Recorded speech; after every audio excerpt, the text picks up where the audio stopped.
right, you guys, welcome back to another episode of Unplugged with Ashley Amber. Today, I got my girl Mymy in the building, owner of Define Boutique, Define Way Coaching, Lux Beauty Suites. What else we got? What I'm Define Beauty forgetting? Bar, Define Beauty Bar. vending machines. Period. Vending machine owner. You know what it is. Serial entrepreneur.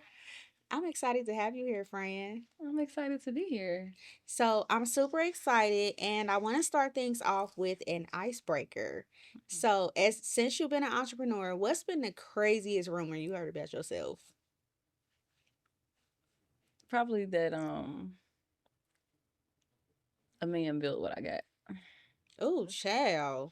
And even if he did, Mhm. why you mad? I mean, ain't no man behind this, boo. It ain't. My It's girl all built that me. brick by brick. I be in there if they know what I be in there doing. Nah, for I put in real. work, boo. You put in a lot of work, and I actually want to talk about that a little bit today because a lot of people really don't understand. They think that, running a business is just all cutesy, taking pictures and, having fun, going out of town. But it's really a lot of work that goes into this. Like, can you talk a little bit about your daily activities? Like, what goes into your day? Listen, my days be by the time I get home, I'm so drained. I don't have nothing left in me because I am working the front, the back. I'm just playing so many roles in my business. I really feel like I play about 5 different roles in my business, which is when you're an entrepreneur without a team, that's how it be. So Mm-hmm. I will say having a team definitely makes your business run a lot smoother. It was a time where I did have a full team, but when 2024 came about and hit, Hey. like it did, I had to downsize my team a little bit. But this year it's going back up because the bitch is tired. Okay. Hey, I I'm heard you. tired. I'm the worker and the boss right now, Mm-hmm. working multiple roles, and that's not the lifestyle that I want. Yeah. It's not. I mean, I definitely understand. And that's when you get to that point where you can hire staff and stuff, that's amazing. Mhm. But when you in those beginning stages, I really think that you got to be willing to put that work No, for in. sure. You definitely got to be willing. If y'all not ready to get y'all hands dirty and put in work and the labor, Just you forget ain't it. ready for the business yet Yeah, you ain't ready. because it definitely comes with a lot. It's not easy. It's not no 9 to 5. It is 24/7 sometimes, especially when you don't have boundaries like me at times. I'm still working on that. But yeah, it's a lot to it. It's not just being able to say you have a business, that you're an entrepreneur, that you have this brick and mortar. Like, it's just not. It's Yeah. way more to it. It is a lot that comes with it. Yeah, so let's talk about boundaries for a little bit because we both struggle with that. Yeah. And y'all, it's a mess because we be trying to help each other and we both struggle. The blind lead and the blind. No, seriously. So, how important has setting your boundaries been for you within the last, say, 6 months to a year? Honestly, I feel like me setting boundaries has really changed my life. Like, I've been at peace a lot, and my life has been like a lot better since I set boundaries. And to help me set those boundaries, I had to get in therapy. My therapist is what helped me realize that I needed to set boundaries and I actually needed to, keep those boundaries in place no matter who it is. Family, friends, workers, no matter who it is, you have to, if you have these boundaries set, everybody got to follow them. And Mm-hmm. since I've been following my boundaries or, keeping boundaries in place, my life has been running a lot smoother. The minute I let up, I notice that things is all over the place again. And it's my reminder to keep them boundaries in place. Say Mm-hmm. no. Don't let people walk over you. It's okay to not be the nice girl. It's okay to be mean Yeah. sometimes. Yeah, I wouldn't even say mean. Yeah. Like, it's just okay to protect your peace. For I sure. think that's what a lot of us, including myself, struggle with is putting other people's feelings, thoughts, putting everybody else Yeah, before before herself. ourselves. And that was something I feel like I had to really learn and tap into as well. Like, just setting and standing on those boundaries. No, for sure. Because, I used to fold like a lawn chair. That was both of us.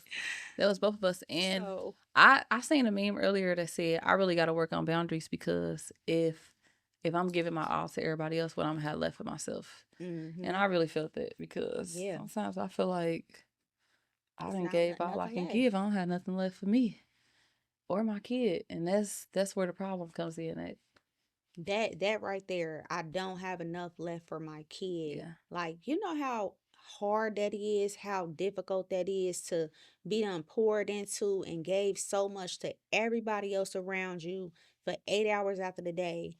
and And then then you when come your home. kid come home or when you Hmm. get home, you don't have nothing left for them. You on Literally, 1%. before I walked in here, I was just telling Shay like I feel like I'm so busy. I'm out. My days start at 5. I get home at 8:30. Yeah. I go in my room and shut the door. I've been noticing I've been doing that for the past couple of weeks. And that's something that my mom used to do to me as a kid. And that's something that I talked about in therapy that bothered that Yeah. has something to do with some of my issues is that she would go to work and come in the house and shut the door and look at me being that same person. I don't want to Mm. be that.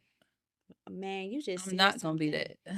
My mama I used to gotta do the change same that. thing. My Mhm. mama used to do the same thing when she got home from work, and I'm not gonna hold you. I find myself doing the same thing Yeah. too, like I'm coming not in, doing that. going So straight to I'm my breaking room. that now. So this week, Yeah. I picked up Pilates in the morning. I might gotta drop that because that takes socialization. That takes, add more Hmm. time in my day to make me more tired when I get home to my son. Yeah. So I gotta make some changes this week because I have noticed that for Yeah, myself. absolutely. I mean, it's fine to try stuff, but I think you got to do what's best for Hmm. you. I think that, I know you got goals in place for, Yeah, your mind, your body, and everything, but don't bite off more than we can chew. exactly. That's just really the And that's what bottom I feel line like I of did it. this week. Yeah. My girl was tagged. I was Y'all, she almost knocked me out yesterday like three no, times. Like, I was gonna knock Shay out. It's like, nah. hey, she was ready to beat both of us up. Hey, I wish I had a Shay screenshot of said, your I face. text Shay, I said, can I have a hug? She said, you was being mean. Hey, soon as I linked over on that phone and seen your face scrunched up, I said, "Oh, no, I'm sorry. no." But see, yeah, I don't want to be that person because that's not me. Mm-hmm. But that's how my week was. It Yeah, had me like that. I don't want to be like that. of I don't want to course. be like that. I don't want Nobody to. wants to be Being an like that. entrepreneur is I'm I talk to people all day long. I deal with people Mm-hmm. all day. Then I leave work and go to the gym and it's a boot camp. So I'm Other talking in people. there. I'm dealing with people. I'm listening to them. I can't put on headphones in there because I got to take Yeah, orders from my trainer. And then at Pilates, it's the same way. I'm, it's overstimulated. too much. It's too overstimulating my day is. Yeah, So when I get home, I'm ready to yeah. decompress. So, what steps are you gonna take? Do woosah, I don't boo, know, baby. woosah. It just stressed me out thinking about it. Yeah. So, what steps Well, do you plan to take my to this minimize? is what I feel like I need. It's time for me to get my team back, or at least Mhm. an assistant, so that I can take a little bit off my plate. Yeah. Because it's for work. I'm managing 2 stores, multiple suite locations. Them I'm sweets dealing be with tearing customers. up. Yeah, I'm dealing with customers all day long, Mm-hmm. in person, DM. It's It's a lot. nonstop. So I need someone else to step in and help take some of that off my plate. Yeah, for So I sure. feel like it's time for me to find an assistant. So that's actually at the top of my to-do list this week is not to actually find one this week, but to write out the steps I'm gonna take to find one. The steps, Mm-hmm. what I'm gonna do, because that's scary. That's why Oh, it I haven't did is. it. So I have to figure out how I can, ways I can pick that right person Yeah, before I go into the process of looking for that person. absolutely. Write And out what I just want lay that out what, person to yeah, look like. what you looking for in that person. Yeah, for sure. So I know you on limited time. So y'all, This our this second try at this this is thing. our second try. We had a little hiccup yesterday. We ain't gonna get too deep into it, but we had a hiccup. The videographer, he forgot something. So yeah, it's our second go round. But we made it. Yes, and I just left church. I flew here. Now I got to go take my son to basketball, and I Yes. got to get out of here before I get cussed out. Before we All be right. late. Well, let's go ahead and close out. Thank you Okay, so much for coming. I appreciate you. you're welcome. All right, so that's been another episode of Unplugged with Ashley Amber. Thank you so much to our guest, Mymy. Have a great day, and girls, stand on them boundaries. And we'll.